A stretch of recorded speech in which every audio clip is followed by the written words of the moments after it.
ജമാഅത്ത് ഇസ്ലാമിയുമായി യുദ്ധപര്യന്തം കൂട്ടുകൂടിയിട്ടുള്ള പ്രസ്ഥാനം CPM അല്ലേ? കേരളത്തിന്റെ മുഖ്യമന്ത്രിയായ പിണറായി വിജയൻ അവരുടെ ഓഫീസിൽ പോയി അവരോട് ചർച്ച നടത്തി അവരുടെ പിന്തുണ തേടിയിട്ടുണ്ട്. ആദ്യമൊക്കെ ഞാൻ 82-ൽ മത്സരിക്കുമ്പോൾ അന്ന് ജമാഅത്ത് ഇസ്ലാമിയുടെ ആളുകൾ ഒരു ക്വസ്റ്റ്യൻ കൊണ്ടുവരുമായിരുന്നു. നിങ്ങൾ ഇതിനോടൊക്കെ യോജിപ്പുണ്ടെങ്കിൽ നിങ്ങൾക്ക് വോട്ട് ചെയ്യാം. അതായിരുന്നു അവർ അന്ന് പറഞ്ഞിരുന്നത്. പലപ്പോഴും ഞങ്ങൾക്കെതിരായിട്ട് തന്നെയാണ് അവർ വോട്ട് ചെയ്തിട്ടുള്ളത്. ദേശീയ തലത്തിൽ കോൺഗ്രസിനെ വിമർശിക്കുകയും കോൺഗ്രസിനെതിരെ വോട്ട് ചെയ്യുകയും ചെയ്തിട്ടുള്ള ഒരു പാർട്ടിയാണ്.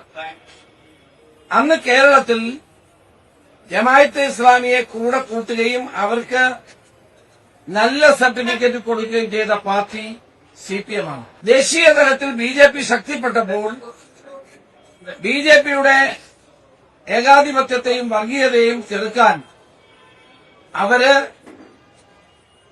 കോൺഗ്രസിന് ദേശീയ തലത്തിൽ പിന്തുണ നൽകി എന്നുള്ളത് ശരിയാണ്.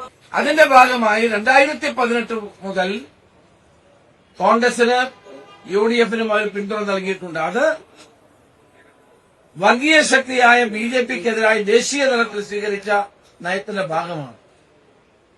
അതുവരെ കേരളത്തിൽ ജമാഅത്ത് ഇസ്ലാമി എന്നും CPMനാണ് വോട്ട് ചെയ്തിട്ടുള്ളത്, ഇടതുപക്ഷത്തിനാണ് വോട്ട് ചെയ്തിട്ടുള്ളത്. അവരുമായി നേരിട്ട് ചർച്ച നടത്തിയിട്ടുള്ള ആളാണ് ഇന്നത്തെ മുഖ്യമന്ത്രി. അപ്പൊ അതുകൊണ്ട് ഒരു ഭാഗത്ത് PDPയെ തോളത്ത് കയറ്റി വെച്ചുകൊണ്ട് ഞങ്ങളോട് ജമാഅത്ത് ഇസ്ലാമിയുടെ വെൽഫെയർ പാർട്ടിയുടെ വോട്ട് വാങ്ങിക്കുന്നില്ലേ എന്ന് ചോദിക്കുന്നത് എന്തർത്ഥമാണ്? PDPക്ക് വർഗീയതയില്ലേ? അവരുടെ വർഗീയ സ്വഭാവത്തെ മറന്നുകൊണ്ടാണ് ഞങ്ങൾക്കെതിരായി സംസാരിക്കുന്നത്.